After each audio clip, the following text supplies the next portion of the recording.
70% हिस्सा बेच रहा है ग्लेनमार्क। इस खबर को कैसे देखना है? निरमा सामने खरीद रहा है, इम्पैक्ट इसका कैसे समझना है? देखिए, इस खबर को आपको दो तरीके से देखना है, रादर तीन तरीके से। पहले तो निरमा के एंगल से देखें तो निरमा ऐसा लग रहा है कि फार्मा स्पेस में स्ट्रांगली अपने घुसने की तैयारी में है। घुसने की तैयारी में क्या, घुस ही चुका है। बीच में उन्होंने अपने कॉन्ट्रैक्ट रिसर्च मैन्युफैक्चरिंग कंपनी उन्होंने स्टार्टअप खरीदा था। अब इन्होंने ग्लेनमार्क लाइफ साइंस, अच्छा बिजनेस है ग्लेनमार्क का। अनफॉर्चुनेटली ग्लेनमार्क लाइफ साइंसेज के इन्वेस्टर्स को आईपीओ के बाद से पैसा बना नहीं है, स्टॉक चला नहीं है, महंगा था। और मुझे याद है जब आईपीओ आया था मैंने अवॉइड की राय दी थी।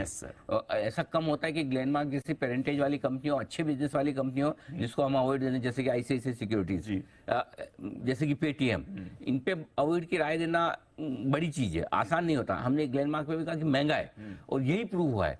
अभी भी आप देखिए, इशू आने के साल भर से ज्यादा हो गया होगा, अभी भी देखो कहाँ बिक रहा है, इशू प्राइस से नीचे बिक रहा है, नीचे, और वो भी कंट्रोलिंग स्टेक। यस सर, है ना। सो आई थिंक जो डील हुई है 2% डिस्काउंट पे, तो ग्लेनमार्क लाइफ साइंसेज के लिए तो कोई अपसाइड बची नहीं है। आपको इसी प्राइस पर अब एडजस्ट हो जाना है, थोड़ा और नीचे आ जाएंगे इशू जिस प्राइस पे डील हुई है, वो इंटरेस्ट का कैलकुलेशन हो जाएगा, जो ओपन ऑफर आएगा आप अपने शेयर सारे दे पाएंगे, ठीक है। अब फायदा जिसको है वो ग्लेनमार्क फार्मा को है। ग्लेनमार्क फार्मा के पास 75% हिस्सेदारी थी, और जो पैसा आएगा वो ग्लेनमार्क फार्मा को आएगा, और ये करीबन 5,650 करोड़ की डील है। मेरे ख्याल से टैक्स वैक्स निकालने के बाद 4,800 5,000 करोड़ मिलेंगे, 5,000 करोड़ आ रहा है, और 4,500 करोड़ उनको डेट चुकाना चुका देंगे। 400-500 करोड़ बचेगा जो उन्होंने बोला कि हम 2 साल तक रखेंगे।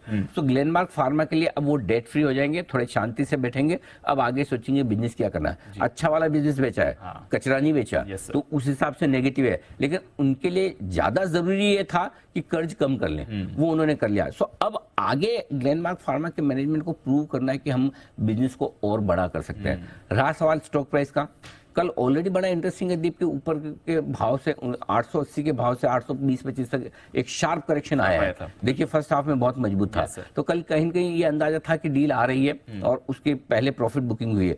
मुझे नहीं पता कि इमीडिएटली आज स्टॉक कैसे रिएक्ट करेगा, कहना मुश्किल है। नेगेटिव कुछ नहीं है ग्लेनमार्क फार्मा के लिए। अब अगर कुछ लोग ये मानते हैं कि ज्यादा बेहतर प्राइस पे डील होनी थी, और उस हिसाब से वो सोचे कि अगर और ज्यादा पैसा आ जाता, 7,000 करोड़ की डील होती, तो मुझे नहीं पता। बट मेरा ये समझना है नेगेटिव कुछ भी नहीं है। स्टॉक प्राइस पे मैं कमेंट नहीं कर रहा, क्योंकि सेल ऑन न्यूज भी कई बार होता, और वो सेल ऑन न्यूज कल हो गया या आज होगा वो मुझे नहीं पता। लेकिन एक चीज कह सकता हूँ दीप, मार्केट भी करेक्शन के मूड में है। ग्लेनमार्क पे भी आज खबर आ गई, खबर आने के बाद थोड़ा समय देख लीजिए, आज नहीं कुछ हफ्ते, जब भी इस क्वार्टर के रिजल्ट, लेकिन एक बार जब आपको समझ में आए कि अच्छा लेवल ग्लेनमार्क में आ रहा है, तो मुझे लगता है कि ये स्टॉक फिर आपके लिए इन्वेस्टमेंट ग्रेड का स्टॉक बनेगा। तब आपको है ना करीबन साल 2 साल का आपका व्यू है, 2 साल का व्यू लेके चले, तो 1,200 रुपए के टारगेट के हिसाब से फिर आपको तब खरीदारी करनी है, सही दिन पे खरीदारी करनी है। वो दिन कौन सा होगा निकालना पड़ेगा, लेकिन मुझे लगता है 2-1 साल में फिर ये स्टॉक यहाँ से 50% 60%, और अगर और करेक्ट होकर कभी गलती से आपको नीचे मिल जाए तो अच्छे रिटर्न देने की ये ताकत रखता है। तो अब दिक्कतें खत्म होंगी, तो बड़ा पॉजिटिव ग्लेनमार्क फार्मा के लिए ये बहुत क्लियर है। तो चलिए, तो रखेंगे इस पर नजर। वैसे तो दोनों लिस्टेड हैं, ग्लेनमार्क और ग्लेनमार्क लाइफ साइंसेज, दोनों स्टॉक्स पर भी